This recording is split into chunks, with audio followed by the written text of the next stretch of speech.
আসসালামু আলাইকুম। আমরা আজকে নন ফাইনাইট ভার্ব সম্পর্কে জানব। ক্লাস 8 এর ইংরেজি যে নিউ কারিকুলামের এক্সাম হচ্ছে সেখানে নন ফাইনাইট থেকে প্রশ্নর একটা টপিক রয়েছে, তো আমরা এটা সলভ করব। দেখো, তো নন ফাইনাইট ভার্ব কি?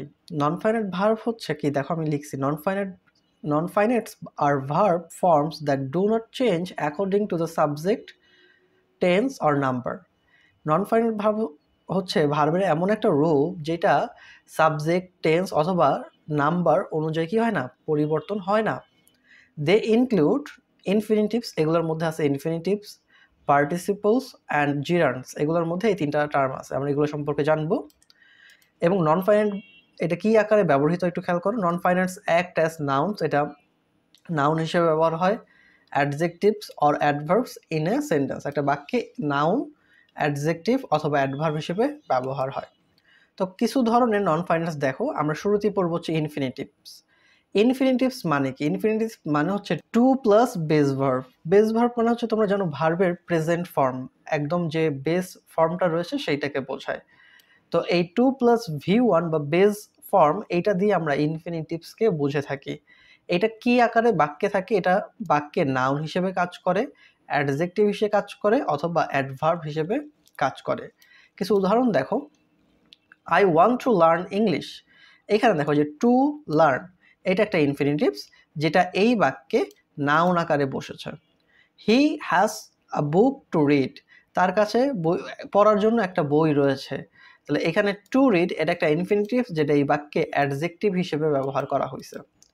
She came here to study, সেখানে পড়তে এসেছে। তাহলে টু স্টাডি, টু প্লাস ভার্বের বেস ফর্ম, এখানে এটা অ্যাডভার্ব আকারে ব্যবহার হয়েছে এবং এইখানে তিনটাই কিন্তু হচ্ছে আমাদের কি বলতো, ইনফিনিটিভস। কেমন? এরপর আসো জিরান্ডস। জিরান্ডস কিভাবে চিনবা? ভার্বের সাথে যদি আইএনজি যুক্ত দেখো তাহলে বুঝে নিবা সেটা হচ্ছে জিরান্ডস। ভার্বের সাথে যদি আইএনজি যুক্ত দেখো তাহলে সেটা হচ্ছে আমাদের জিরান্ড।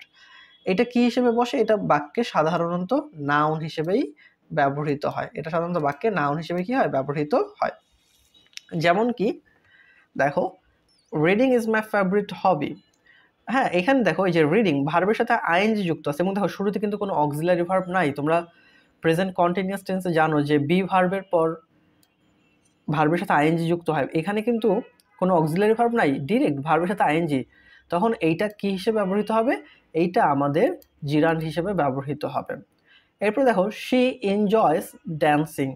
এখানে দেখো ভার্বের পর আরেকটা ভার্ব থাকলে আমরা জানি ভার্বের সাথে আইএনজি যুক্ত হয় এবং এইটাই হচ্ছে একটা নন ফাইনাইট ভার্ব, ভার্বের সাথে আইএনজি, এবং এটার নাম হচ্ছে জিরান্ড। এটা কি ধরনের নন ফাইনাইট ভার্ব? এটা হচ্ছে জিরান্ড এবং এটা এখানে অবজেক্ট হিসেবে বসছে, শুরুতে সাবজেক্ট এবং এখানে অবজেক্ট। এরপরটা দেখো, he is interested in writing, সে লিখতে অনেক আগ্রহী। তাহলে এখানে ইন রাইটিং, এখানে ভার্বের সাথে আইএনজি যুক্ত হয়েছে, এটা জিরান্ড আকারে বসছে, কারণ কি এটা কোনো অক্সিলারি ভার্ব নাই। কেমন? আর তোমরা রাইট ফর্ম ভার্ব যদি পড়ো দেখবা যে পরপর দুইটা ভার্ব বসলে পরের ভার্বের সাথে আইএনজি যুক্ত হয় এবং প্রিপোজিশনের পর টু ব্যতীত যে কোনো প্রিপোজিশনের পর ভার্বের সাথে কি যুক্ত হয়, আইএনজি যুক্ত হয়। তো এখানে কিন্তু আমরা রাইট ফর্ম ভার্বেরও দুইটা নিয়ম সম্পর্কে একটু আলোচনা করতেই পারি, তাই না? এরপর আছে হচ্ছে পার্টিসিপলস। পার্টিসিপলস কি? এটা হচ্ছে প্রেজেন্ট পার্টিসিপল, একটা হচ্ছে প্রেজেন্ট পার্টিসিপল, একটা হচ্ছে প্রেজেন্ট পার্টিসিপল, একটা হচ্ছে পাস্ট পার্টিসিপল। প্রেজেন্ট পার্টিসিপল কি? ভার্বের সাথে আইএনজি থাকবে। আর পাস্ট পার্টিসিপল হচ্ছে ভার্বের পাস্ট পার্টিসিপল ফর্ম থাকবে, হ্যাঁ, লাস্টে ইএন বা ইডি যুক্ত হয় নর্মালি। এটা অ্যাডজেক্টিভ হিসেবে বসে। যেমন দেখো, the running water looks beautiful. এখানে কিন্তু রানিং এটা কিন্তু ফাইনাইট ভার্ব না, এটা এখানে হচ্ছে নন ফাইনাইট ভার্ব, এটা হচ্ছে এখানে প্রেজেন্ট পার্টিসিপল হিসেবে বসছে। এবং I saw A broken chair, এখানে চেয়ারের অবস্থা বুঝেছে যে ব্রোকেন দিয়ে, ব্রোকেন কিন্তু এখানে ফাইনাইট ভার্ব না। I saw A broken chair, তাহলে এটা হচ্ছে পাস্ট পার্টিসিপল। ওকে, আমরা বাক্যে কিছু উদাহরণ দেখি। যেমন দেখো একটা বাক্য, to win the race is my goal. এখানে টু উইন এটা হচ্ছে আমাদের infinitive. She has a lot of work to complete, এখানে টু কমপ্লিট হচ্ছে আমাদের একটা infinitive, to plus base form. এরপর দেখো, swimming is a good exercise. এখানে সুইমিং ভার্বের সাথে আইএনজি যুক্ত আছে, সো এটা হচ্ছে আমাদের একটা জিরান্ড। হি লাইকস কুকিং, সে রাঁধতে পছন্দ করে, এখানে ভার্বের সাথে আইএনজি আছে, সো এটা হচ্ছে আমাদের একটা কি বলতো, জিরান্ড।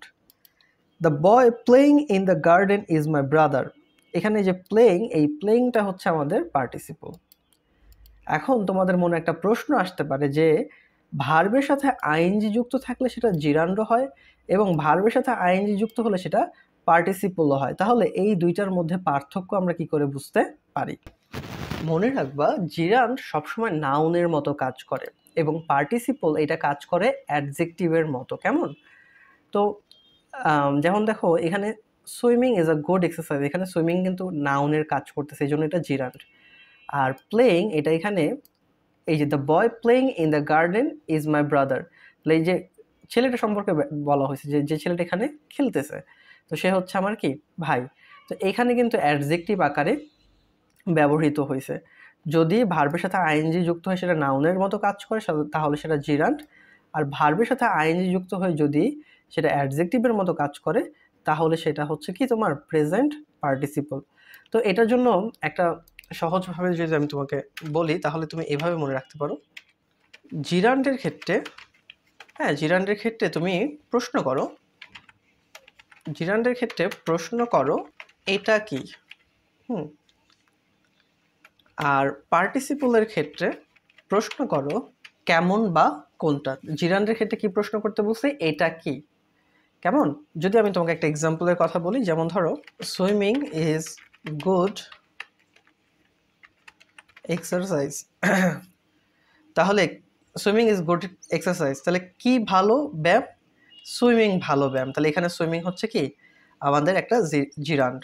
আর আমি যদি পার্টিসিপলের ক্ষেত্রে যদি চিন্তা করি, ধরো the swimming boy is here, হ্যাঁ, তাহলে কেমন ছেলেটা এখানে উপস্থিত আছে? আমি বললাম দ্য সুইমিং বয়, মানে সাঁতারু ছেলেটা এখানে উপস্থিত আছে। তাহলে কেমন বা কোনটা দিয়ে যদি প্রশ্ন করি, তাহলে যেটা পাবো সেটা হবে আমাদের প্রেজেন্ট পার্টিসিপল, সেটা হবে কি প্রেজেন্ট পার্টিসিপল। আশা করি তোমরা বুঝতে পারছো।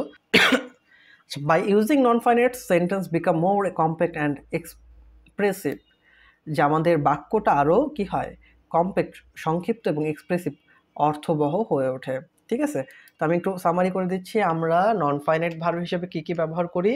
আমরা ব্যবহার করি হচ্ছে ইনফিনিটিভস 2 + V1, আমরা ব্যবহার করি জিরান্ড, মানে হচ্ছে ভার্বের সাথে আইএনজি যুক্ত থাকবে এবং এটা নাউনের মতো কাজ করবে, এবং ব্যবহার করি পার্টিসিপল, প্রেজেন্ট পার্টিসিপল অথবা প্রেজেন্ট পাস্ট পার্টিসিপল, এবং এটা কিসের মতো কাজ করে? এটা কাজ করবে হচ্ছে আমাদের অ্যাডজেক্টিভের মতো। কিসের মতো কাজ করবে? অ্যাডজেক্টিভের মতো। তো এই হচ্ছে আমাদের নন ফাইনাইট ভার্ব সম্পর্কে কিছু ধারণা। আশা করি তোমরা ক্লিয়ার হয়েছো। সবাই ভালো থাকো, সুস্থ থাকো, আল্লাহ হাফেজ।